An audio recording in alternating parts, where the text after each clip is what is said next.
Oh dear, Mom, we have bugs in the house. I believe these are called ladybugs. Teach me how to make these. Okay, let's begin by taking our pencil and lightly drawing an oval. At the top of the oval, I'm going to draw a curved line for the head of the ladybug and a curved line down the ladybug's back for the wings. Next, I'm going to take my Sharpie and carefully retrace those lines. I'm drawing a small oval highlight that I'm going to keep white, and I'm going to color the rest of the ladybug's head black with my Sharpie.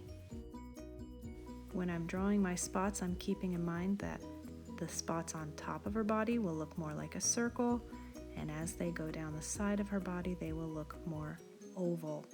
Some of them, if they go off the edge, will look like a semicircle. The back of her wings have a little V where the wings split.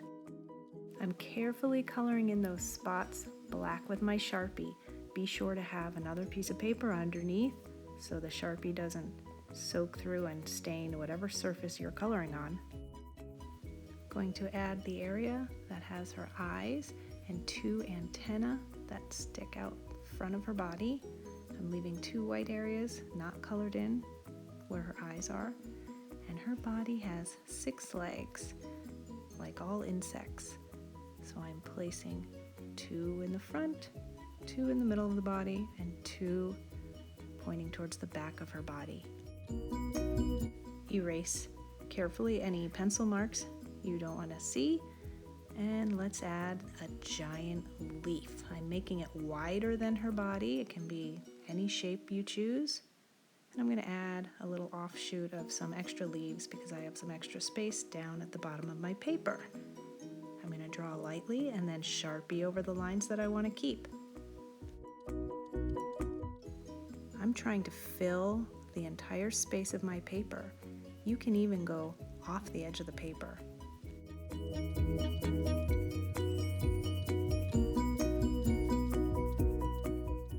Time to erase the pencil marks again. Be careful not to erase too hard or you might tear your paper.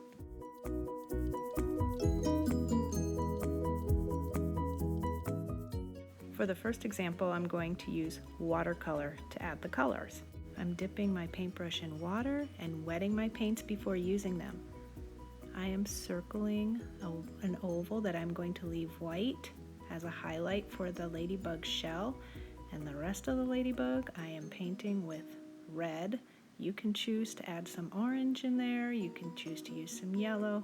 Just remember to use lots of water because this is watercolor. Now that the ladybug is painted, I'm going to add a little bit of shading to make the body look a little 3D. So I am taking some brown and some water, and I am just touching with the tip of my brush the edge of the ladybug shell. That's it, gentle touches. I don't want to tear the paper. Allow the ladybug to dry before painting the leaf. Okay, the leaf, I am going to add a lot of water and some green and just carefully paint right around the ladybug.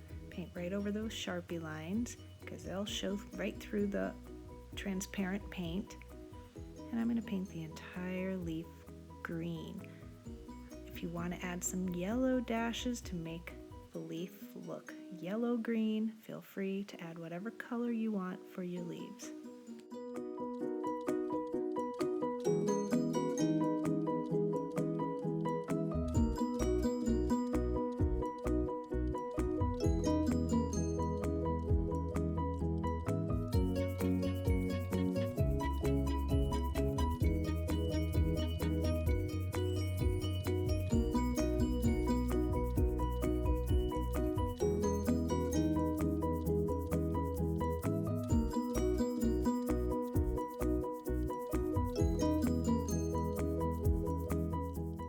Okay, I think I want to add a little bit of blue and green mixed together to give my plain green leaf a little more variety.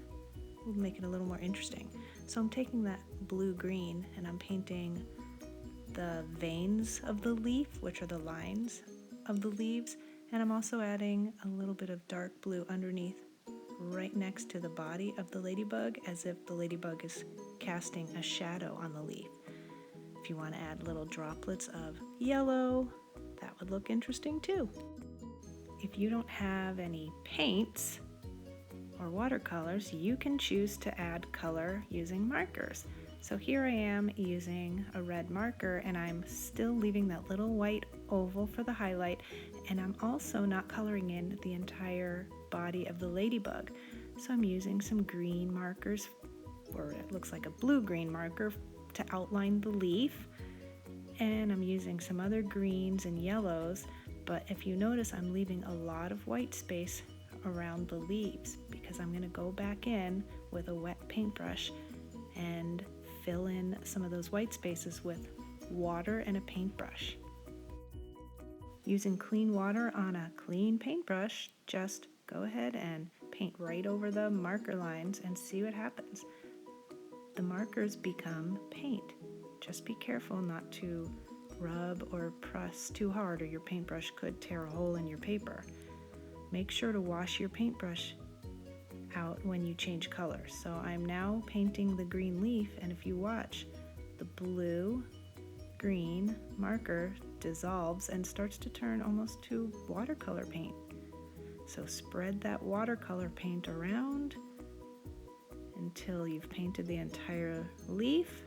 Wash your paintbrush out every time you hit a new color.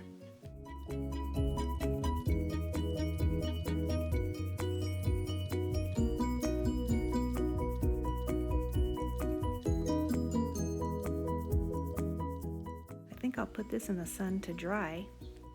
Don't worry, Mom. We'll watch your painting for you. Is that a bird over there? Whoops! There goes the painting. Make sure you have some newspaper or a protective covering on your table before trying the paint splattering. So make sure your paintbrush has a lot of water on it and get the color you want to spatter. Make sure your paintbrush is full of watery paint and gently tap the front of your brush close to your paper. Keep your paintbrush controlled. Make sure you don't fling paint everywhere. If you'd like to create a rock ladybug, you first need to find a round rock to paint. Round rocks are hard to find in the desert, but I found one. In order to paint this rock, you need acrylic paint, not watercolor paint. Once you've painted your entire rock, let it dry completely.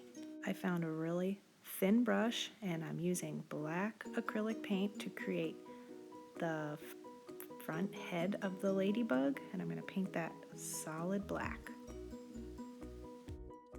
Next, paint a thin line down the center of the ladybug's back to divide her wings, and a little V where her wings split. This part is really hard. Painting the spots on the back of the ladybug using the very tip of your paintbrush. I had a very hard time with this. Paint a little circle and then fill it in with black paint. Another solution to making black spots could be to take a Q-tip and dip it in the black paint and see if that might be easier for making some spots on the back of the ladybug.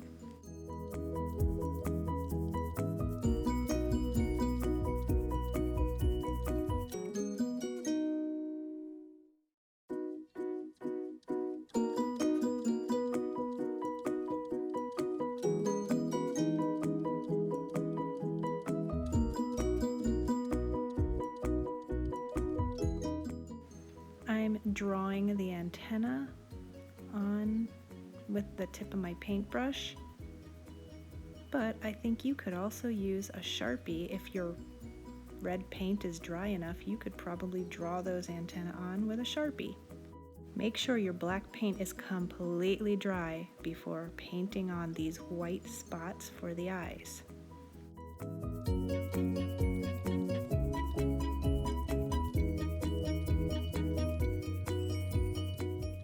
Allow these white circles to dry completely before painting the black spots on for the eyes. An alternative to painting is You can use a Sharpie and put some small black dots using your Sharpie. As long as your white paint is dry, the Sharpie should work just as well as the black paint.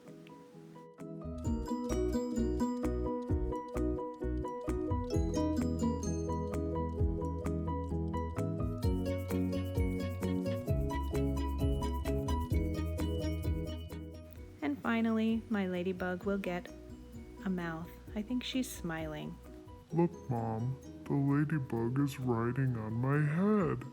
Whee! Sorry, Ladybug.